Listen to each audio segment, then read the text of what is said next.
ಆತ್ಮೀಯ ಎಲ್ಲ ಸಹೋದರ ಬಂಧು ಭಗಿನಿಯರೇ, ನಾನೊಂದು ನರೇಗಾ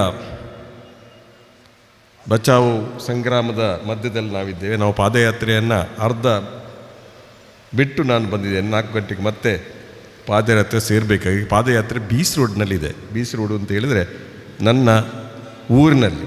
ಬಹುಶಃ ನಾವು ಅದನ್ನು ಮಾಡ್ತಕ್ಕಂಥ ಕಾರ್ಯಕ್ರಮ. ನೌಫಲ್ ನನಗೆ ಮಿತ್ರರು, ಅವರ ಮಾತಿಗೆ ಕಟ್ಟು ಬಿದ್ದು ನಾನು ಒಂದು ಅರೆಗಳಿಗೆ ವೇದಿಕೆಗೆ ಬರಬೇಕು ಅಂತೇಳಿ ಒತ್ತಡದ ಮೇರೆಗೆ ನಾನು ಬಂದಿದ್ದೇನೆ. ನನ್ನ ಪ್ರೀತಿಯ ಆಮಂತ್ರಣಕ್ಕೆ ನಾನು ಬಂದಿದ್ದೇನೆ. ನನ್ನ ಪ್ರೀತಿಯ ಬೇಡಿಕೆಯನ್ನು ಕೂಡ ನೀವು ಗೌರವಿಸಬೇಕು ಅಂತ ನಿಮ್ಮಲ್ಲಿ ವಿನಂತಿ ಮಾಡಿಕೊಂಡು ನಾನು ಹೆಚ್ಚು ಮಾತಾಡ್ತಕ್ಕಂಥ ಸಂದರ್ಭ ಅಲ್ಲ.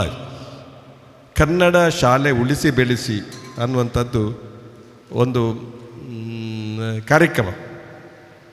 ನಾವು ಸಾಮಾಜಿಕ ಬದುಕಿನಲ್ಲಿ ಸುಮಾರು ವರ್ಷದಿಂದ ನಾವು ಇದ್ದೇವೆ. ಹೌದು, ಕಡ್ಡಾಯ ಶಿಕ್ಷಣ ನೀತಿ ಬಂತು. ಒಂದು ಸಂದರ್ಭದಲ್ಲಿ ಪ್ರತಿಯೊಬ್ಬ ಮನುಷ್ಯನಿಗೆ ಶಿಕ್ಷಣ ಸಿಕ್ಕುವುದು ಒಂದು ಭಾಳ ಕಷ್ಟ ದಿನ ಇತ್ತು. ನಾವು ಇತಿಹಾಸವನ್ನು ನಾವು ತೆರೆದು ನೋಡಿದರೆ ಇತಿಹಾಸದಲ್ಲಿ ಎಲ್ಲರಿಗೂ ಶಿಕ್ಷಣ ಸಿಗ್ತಾ ಇರಲಿಲ್ಲ. ಕೇವಲ ಸೀಮಿತವಾದ ಜನರಿಗೆ ಶಿಕ್ಷಣ ಸಿಗುವಂಥ ವ್ಯವಸ್ಥೆ ಇತ್ತು. ನಾವು ಯಕ್ಷಗಾನ ನೋಡ್ತೀವಿ. ಯಕ್ಷಗಾನದಲ್ಲಿ ರಾಜರ ಮಕ್ಕಳಿಗೆ ಶಿಕ್ಷಣ ಕೊಡಲಿಕ್ಕೆ ಯಾರೊಬ್ಬ ಶಿಕ್ಷಣ ಕರೆದು ಅವನ ಹುಡುಗರನ್ನ ಕಳಿಸಿ ನೀನು ಇವರು ವಿದ್ಯಾಪಾರಂಗತನಾಗಿ ಮಾಡು ಅಂತೇಳಿ ಅವ್ರು ಕಳಿಸ್ಕೊಡ್ತಾ ಇದ್ದರು. ಅದು ಗುರುಕುಲ ವ್ಯವಸ್ಥೆ. ಗುರುಕುಲ ವ್ಯವಸ್ಥೆ ಯಾರಿಗೆ? ಉಳ್ಳವರಿಗೆ ಮಾತ್ರ ಗುರುಕುಲ ವ್ಯವಸ್ಥೆ. ಬೇರೆಯವರಿಗೆ ಗುರುಕುಲ ವ್ಯವಸ್ಥೆ ಇರಲಿಲ್ಲ. ಶಿಕ್ಷಣ ಕೆಲವು ಮಂದಿಗೆ ನೋಡಲಿಕ್ಕೆ ಮಾತ್ರ, ಅದನ್ನು ಅನುಭವಿಸಿಕೆ ಇರಲಿಲ್ಲ ಇತ್ತು. ಸಾಮಾಜಿಕ ಪರಿಸ್ಥಿತಿ ಹೇಗಿತ್ತು ಅಂತ ಹೇಳಿದ್ರೆ ಶಿಕ್ಷಣ ಅನ್ನೋದು ಒಂದು ಮರೀಚಿಕೆ ಆಗಿತ್ತು ಪ್ರತಿಯೊಬ್ಬರಿಗೆ. ನಾನು ರಷ್ಯಾದ ಕ್ರಾಂತಿಯ ಕಥೆಯನ್ನು ಓದ್ತಾ ಇದ್ದೆ. ಲೆನಿನ್ನ ಒಂದು ಹೋರಾಟದಿಂದ ರಷ್ಯಾದಲ್ಲಿ ಒಂದು ಸಾಮಾಜಿಕ ಬದಲಾವಣೆ ಆಗುತ್ತೆ. ದೇಶದ ಜಾರ್ ದೊರೆಗಳ ಆಳ್ವಿಕೆಯಲ್ಲಿ ಅವರು ಮನುಷ್ಯರಿಗೆ ಶಿಕ್ಷಣ, ನಾಗರಿಕರಿಗೆ ಶಿಕ್ಷಣ ಕೊಡ್ತಕ್ಕಂಥ ಅವರ ಅಪೇಕ್ಷೆ ಇರಲಿಲ್ಲ. ಯಾಕೆಂದರೆ ಸಮಾಜದಲ್ಲಿ ಜನರು ಶಿಕ್ಷಣ ಪಡೆದರೆ ಅರಸೊತ್ತಿಗೆಯನ್ನು ಪ್ರಶ್ನೆ ಮಾಡ್ತಾರೆ. ಅದಕ್ಕಾಗಿ ಯಾರು ಜನರಿಗೆ ಶಿಕ್ಷಣ ಬೇಡ, ಅರಸು ಮಕ್ಕಳಿಗೆ ಮಾತ್ರ ಶಿಕ್ಷಣ, ಮುಂದುವರೆದ ಬಲಿಷ್ಠ ಸಮಾಜದವ್ರಿಗೆ ಮಾತ್ರ ಶಿಕ್ಷಣ, ಸಾಮಾಜಿಕ ನ್ಯಾಯದಿಂದ ವಂಚಿತರಾದ ದುರ್ಬಲ ವರ್ಗದ ಶಿಕ್ಷಣ ಇರದಂಥ ಸ್ಥಿತಿ ಒಂದು ಕಾಲದಲ್ಲಿ ಇತ್ತು ಅನ್ನೋದನ್ನು ಬಹುಶಃ ಎಲ್ಲರೂ ಒಪ್ತಾರೆ ಅಂತ ನಾನು ತಿಳ್ಕೊಂಡಿದ್ದೇನೆ. ನಾವು ಬಹಿರಂಗವಾಗಿ ಮಾತಾಡೋದಿಲ್ಲ. ಅದು ಸತ್ಯ ಮತ್ತು ಸತ್ಯವೇ. ಸತ್ಯ ಯಾವಾಗ ಸತ್ಯ ಆಗ್ತದೆ, ಇತಿಹಾಸ ಯಾವಾಗಲೂ ಇತಿಹಾಸ ಸುಳ್ಳು ಹೇಳೋದಿಲ್ಲ. ಸತ್ಯವನ್ನು ಹೇಳ್ತದೆ. ಈ ಸತ್ಯವನ್ನು ಹೇಳುವಂಥ ಸಂದರ್ಭದಲ್ಲಿ ನಾವು ಕೂಡ ಕೆಲವು ಸತ್ಯವನ್ನು ಹೇಳಬೇಕಾಗಿದೆ. ಸುಳ್ಳು ಹೇಳುವಂತಕ್ಕಂಥ ನಮ್ಮ ಮಾತು ಇರಬಾರ್ದು. ಆ ಜಾರ್ ದೊರೆಗಳ ಕಾಲದಲ್ಲಿ ಏನು ಇತ್ತು ಅಂತ ಹೇಳಿದನ್ನು ನಾನು ಮಾತಾಡ್ತಿದ್ದೆ. ಜಾರ್ ದೊರೆಗಳು ಅವರು ಯಾರು ಜನರಿಗೆ ಶಿಕ್ಷಣ ಕೊಡುವ ಪರಿಸ್ಥಿತಿ ಇರಲಿಲ್ಲ, ರಾಜರ ಮಕ್ಕಳಿಗೆ ಮಾತ್ರ ಶಿಕ್ಷಣ. ಬಹುಶಃ ರಷ್ಯಾದ ಕ್ರಾಂತಿಯ ನಂತರ ಆ ದೇಶ ಮಾಡಿರ್ತಕ್ಕಂಥ ದೊಡ್ಡ ಕೆಲಸ ಅಂತ ಹೇಳಿದ್ರೆ ಅಭಿವೃದ್ಧಿ ಕಾರ್ಯಕ್ರಮ ಹೆಚ್ಚು ಕೆಲಸ ಮಾಡಲಿಲ್ಲ. ಅವರು ಈ ಕ್ರಾಂತಿಯ ನಂತರ ಪ್ರತಿಯೊಬ್ಬರಿಗೆ ಅಕ್ಷರ ಜ್ಞಾನ ಕೊಡ್ತಕ್ಕಂಥ ದೊಡ್ಡ ಕಾರ್ಯಕ್ರಮ ಮಾಡಿ ಇಡೀ ಅಕ್ಷರ ಜ್ಞಾನ, ಪ್ರತಿಯೊಬ್ಬರಿಗೆ ಅಕ್ಷರ ಜ್ಞಾನ ಕೊಡ್ತಕ್ಕಂಥ ಕಾರ್ಯಕ್ರಮ. ಬಹುಶಃ ಮತ್ತೆ ಅಭಿವೃದ್ಧಿ ಕಾರ್ಯಕ್ರಮ ಹೋಗಬೇಕು ಅಂತ ತೀರ್ಮಾನ ಮಾಡಿ ಅಕ್ಷರ ಜ್ಞಾನವನ್ನು ಕೊಡ್ತಕ್ಕ ಕಾರ್ಯಕ್ರಮದಲ್ಲಿ ಬಹುಶಃ ಜನರಿಗೆ ಅಕ್ಷರ ಜ್ಞಾನವನ್ನು ಕೊಡ್ತಕ್ಕಂಥ ಕಾರ್ಯಕ್ರಮ ದೊಡ್ಡ ರೀತಿಯಲ್ಲಿ ಆಗಿ ಅದು ದೊಡ್ಡ ಪರಿವರ್ತನೆ ಆಗಿ ರಷ್ಯಾ ಜಗತ್ತಿನ ದೊಡ್ಡ ರಾಷ್ಟ್ರಗಳ ಪೈಕಿ ಅದು ಒಂದಾಯಿತು ಅಂತ ಹೇಳಿದ್ರೆ ನಾವು ಕತೆ ಓದುವಂಥದ್ದು ಇತ್ತು ಅಂತ ಹೇಳೋದನ್ನು ನಾನು ತಿಳ್ಕೊಳ್ಳಿಕ್ಕೆ ನಾನು ತಮ್ಮ ಗಮನಕ್ಕೆ ತರಲಿಕ್ಕೆ ಬಯಸ್ತಾ ಇದ್ದೇನೆ.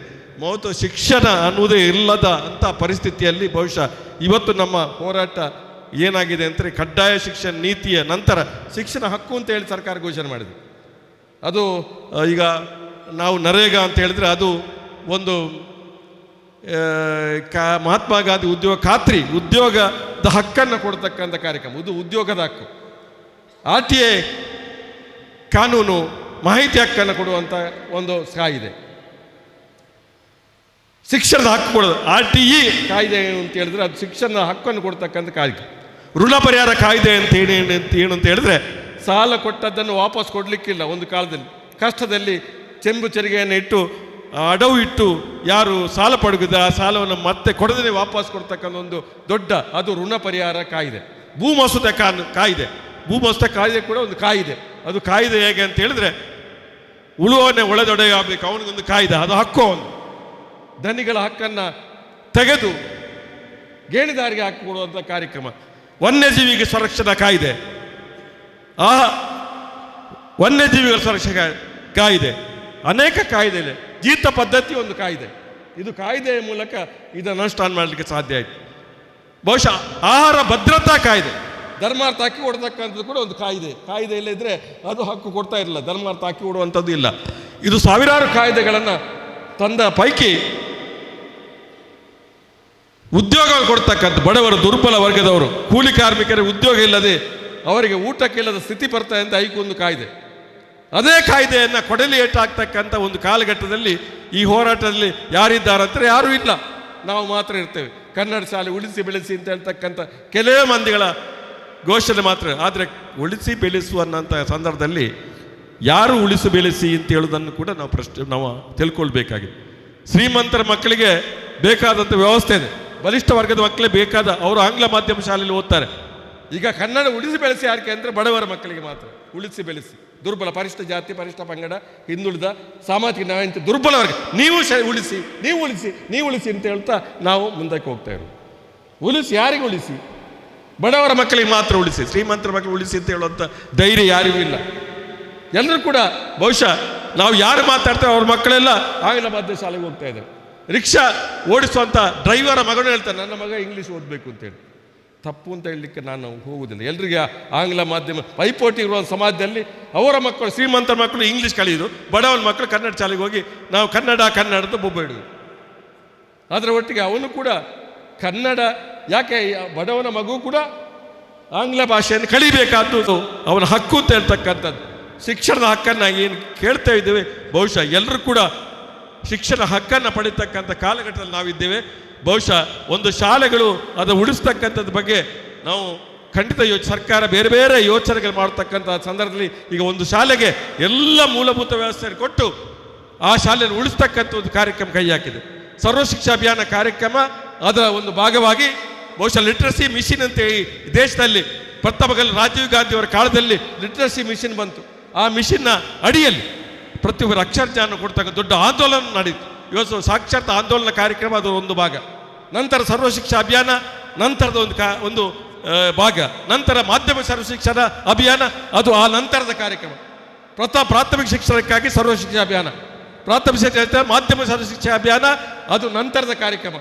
ಇದೆಲ್ಲ ಆದರೂ ಕೂಡ ಬಹುಶಃ ಕನ್ನಡ ಶಾಲೆಯಲ್ಲಿ ಇರುವುದು 10-12 ಜನ ಮಕ್ಕಳು. ಅಧ್ಯಾಪಕರ ಕೊರತೆ ಅಂತ ಹೇಳ್ತೀವಿ. ಒಂದು ಕ್ಲಾಸ್ಗೆ ಒಂದು ಟೀಚರ್ ಕೊಡೋದಾದರೆ ಒಂದು ಕ್ಲಾಸಲ್ಲಿ 1-2 ಜನ ಮಕ್ಕಳು. ಏನು ಮಾಡೋದು ಪರಿಸ್ಥಿತಿ? ಬಹುಶಃ ಉಳಿಸಬೇಕು ಅಂತ ಹೇಳಬೇಕಾದ್ರೆ ಅದಕ್ಕೆ ಒಂದು ದೊಡ್ಡ ಆಲೋಚನೆಗಳು ಬೇಕಾಗಿದೆ. ಬಹುಶಃ ದುರ್ಬಲರ ಮಕ್ಕಳಿದ್ರೆ ಮಾತ್ರ ನೀವು ಉಳಿಸಿ ಬೆಳೆಸಿ ಅಂತ ಹೇಳುವಂಥದ್ದು ಮಾತ್ರ ಅಲ್ಲ, ಶ್ರೀಮಂತರ ಮಕ್ಕಳಿಗೂ ಕೂಡ ಉಳಿಸಿ ಬೆಳೆಸುವಂಥದ್ದನ್ನು ನಾವು ಮಾಡಲಿಕ್ಕೆ ಅದು ಸುಲಭದ ಕೆಲಸ ಅಲ್ಲ. ಆದರೂ ನಮ್ಮ ಹೋರಾಟ ಮಾಡ್ತಕ್ಕಂಥ ಅಗತ್ಯ ಇದೆ. ಬಹುಶಃ ಅದರ ಸಾಮಾನ್ಯ ಜ್ಞಾನ, ಕಾಮನ್ ಸೆನ್ಸ್ ಅಂತ ಹೇಳಿದೆ, ಆ ಕಾಮನ್ ಸೆನ್ಸನ್ನು ಕೂಡ ನಾವು ಅರ್ಥ ಮಾಡಿಕೊಂಡು ದುರ್ಬಲ ವರ್ಗದವರು, ಸಾಮಾಜಿಕ ವಂಚಿತರಾದ, ಪರಿಷ್ಠ ಜಾತಿ, ಪರಿಷ್ಠ ಪಂಗಡ, ಹಿಂದುಳಿದ ವರ್ಗ, ಸಮಾಜ ದುರ್ಬಲ ನೀವು ಶಿಕ್ಷಣ ದೂರ ಇಡ್ತಕ್ಕಂಥ ಪ್ರಯತ್ನ ಖಂಡಿತ ಅದು ಸಾಧುವಾದ ಮಾತು ಅಲ್ಲ. ಇವತ್ತು ಕನ್ನಡ ಉಳಿಸಿ ಬೆಳೆಸಿ ಅನ್ನುವಂಥದ್ದು ಎಲ್ಲರಿಗೂ ಆಗಬೇಕು ಅನ್ನುವಂಥ ವಿಚಾರಗಳಿದೆ. ಎಲ್ಲರಿಗೂ ಉಳಿಸಿ ಬೆಳೆಸುವಂಥ ಕಾರ್ಯಕ್ರಮ ಮಾಡೋದ್ರ ಮೂಲಕ ಉಳಿಸಿ ಬೆಳೆಸುವ ಅನ್ನೋಂಥ ಮಾತಿಗೆ ಅರ್ಥ ಬರಲಿ. ಬಹುಶಃ ಕೇವಲ ಬಡವರ ಮಕ್ಕಳ ಮಾತ್ರ ಈ ಶಿಕ್ಷಣ ದೂರ ಉಳಿಸ್ತಕ್ಕಂಥದ್ದು ಆಗಬಾರ್ದು. ಮಕ್ಕಳಿಗೆ ನಾವು ಟೀಚರ್ಗೆ ಹೇಳ್ತೀವಿ, ನೀವು ಮಕ್ಕಳು ಮಾಡಿ. ಎಲ್ಲಿ ಮಕ್ಕಳು ಮಾಡೋದು? ಆ ಊರಿನಲ್ಲಿ ಇರ್ತಕ್ಕಂಥ ಮಕ್ಕಳು ಶಾಲೆ ಹೋಗ್ತಾರೆ, ಒಂದು ಖಾಸಗಿ ಶಾಲೆ ಹೋಗ್ತಾರೆ, ಒಂದು ಆಂಗ್ಲ ಭಾಷೆ ಶಾಲೆಗೆ ಹೋಗ್ತಾರೆ, ಒಂದು ಕನ್ನಡ ಶಾಲೆಗಳು ಹತ್ರ ಇದೆ, ಅಲ್ಲಿ ಹೋಗ್ತಾರೆ. ಉಳಿಸಿ ಬೆಳೆಸು ಅಂತ ಹೇಳಿ ಮಕ್ಕಳು ಹಿಡಿದು ಶಾಲೆಗೆ ಹೋಗದ ಮಕ್ಕಳೇ ಇಲ್ಲ. ಕಡ್ಡಾಯ ಶಿಕ್ಷಣ ನೀತಿ ಬಂದ ನಂತರ, ಶಿಕ್ಷಣ ಹಕ್ಕು ಅನ್ನೋ ನಂತರ ಯಾರು ಕೂಡ ಶಾಲೆಯಿಂದ ದೂರ ಉಳಿಯುತ್ತಿಲ್ಲ. ತನ್ನ ಮಕ್ಕಳಿಗೆ 190 ಭಾಗ ಮಕ್ಕಳಿಗೆ ಶಿಕ್ಷಣ ಕೊಡ್ತಕ್ಕಂಥದ್ದನ್ನು ಅವನು ಖಂಡಿತ ಮಾಡ್ತಾನೆ. ಆದ್ದರಿಂದಾಗಿ ಅವನು ಶಾಲೆಗೆ ಹೋಗ್ತಾನೆ, ಒಂದು ಶಾಲೆ ಅಲ್ಲ ಇನ್ನೊಂದು ಶಾಲೆ ಹೋಗ್ತಾನೆ. ಬಹುಶಃ ಆದರೆ ಕನ್ನಡ ಶಾಲೆಯನ್ನು ಉಳಿಸ್ತಕ್ಕಂಥದ್ದು ಅಂತೇಳಿ ನಾವು ಕನ್ನಡ ಶಾಲೆಯಲ್ಲಿ ಆಂಗ್ಲ ಭಾಷೆ ಕ್ಲಾಸನ್ನು ಶುರು ಮಾಡಿದ್ದೇವೆ.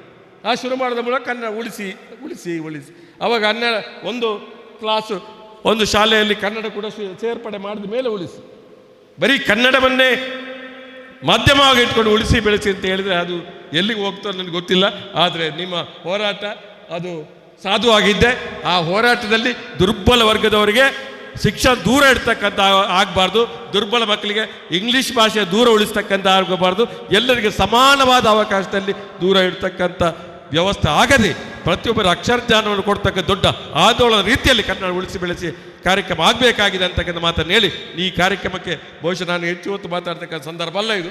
ಬಹುಶಃ ನನಗೆ ಸ್ವಲ್ಪ ಜ್ಞಾನ ಇದೆ, ಅದನ್ನು ಹೇಳಿ ನನ್ನ ಮನಸ್ಸಿನಿಂದ ಭಾವನೆಯನ್ನು ಹೇಳಲಿಕ್ಕೆ ಅಷ್ಟೇ ನಾನು ಪ್ರಯತ್ನ ಮಾಡಿ, ತಪ್ಪಾಗಿದ್ದರೆ ಕ್ಷಮಿಸಿ ಅಂತ ಹೇಳ್ತಕ್ಕಂಥ ಮಾತನ್ನು ಹೇಳಿ ವೇದಿಕೆಯಲ್ಲಿ ಭಾಳಷ್ಟು ಜನ ಶಿಕ್ಷಣ ಕ್ಷೇತ್ರ ಕೆಲಸ ಭಾಸ್ಕರ್ ಶೆಟ್ಟರ್ ಇದ್ದಾರೆ, ಅಥವಾ ಶಿವಾನಂದರು ಇಲ್ಲೇ ಇದ್ದಾರೆ, ಶಿಕ್ಷಣ ಕ್ಷೇತ್ರ ಕೆಲಸ ಮಾಡಿದಂಥ ಅನೇಕರಿದ್ದಾರೆ. ಅವ್ರಿಗೊಂದು ಕಾಮನ್ ಸೆನ್ಸ್ ಇರಬಹುದು ಅಂತೇಳಿ ನನ್ನ ಅಭಿಪ್ರಾಯ. ಕಾಮನ್ ಸೆನ್ಸನ್ನು ಉಪಯೋಗಿಸ್ಕೊಂಡು ನಾವು ಮಾತಾಡುವ ಅನ್ನುವಂಥ ಮಾತನ್ನು ಹೇಳಿ, ಒಂದು ಸಾಮಾನ್ಯ ಜ್ಞಾನ ಅನ್ನುವಂಥದ್ದು ಪ್ರತಿಯೊಬ್ಬರಿಗೆ ಇರುತ್ತದೆ. ಆ ಸಾಮಾನ್ಯ ಜ್ಞಾನವನ್ನು ಹಿಡ್ಕೊಂಡು ನಾವು ಪ್ರಯತ್ನ ಮಾಡುವ ಅನ್ನುವಂಥ ಮಾತನ್ನು ಹೇಳಿ ನನ್ನ ಮಾತು ಮುಕ್ತಾಯ ಮಾಡ್ತೇನೆ. ನನಗೆ ಮುಂದಕ್ಕೆ ಹೋಗಲು ಬಹುಶಃ 4 ಗಂಟೆಗೆ ನನ್ನ ಊರಲ್ಲಿ ಅದು ಶುರುವಾದಂಥ ಕಾರ್ಯಕ್ರಮಕ್ಕೆ ನಾನು ಹೋಗಬೇಕಾಗಿದೆ, ಅನ್ಯಥ ಭಾವಿಸಬಾರ್ದು ಅಂತ ಹೇಳ್ತಕ್ಕಂಥ ಮಾತನ್ನು ಹೇಳಿ ತಮಗೆಲ್ಲರಿಗೂ ವಂದಿಸಿ ಒಳ್ಳೆಯದಾಗಲಿ, ಮುಂದೆ ಎಲ್ಲ ಶಾಲೆ ಉಳಿಯುವಂಥದ್ದಾಗಲಿ ಅನ್ನುವಂಥ ಮಾತನ್ನು ಹೇಳಿ ನನ್ನ ಮಾತು ಮುಕ್ತಾಯ ಮಾಡ್ತೇನೆ. ಜೈ ಹಿಂದ್, ಜೈ ಕನ್ನಡ.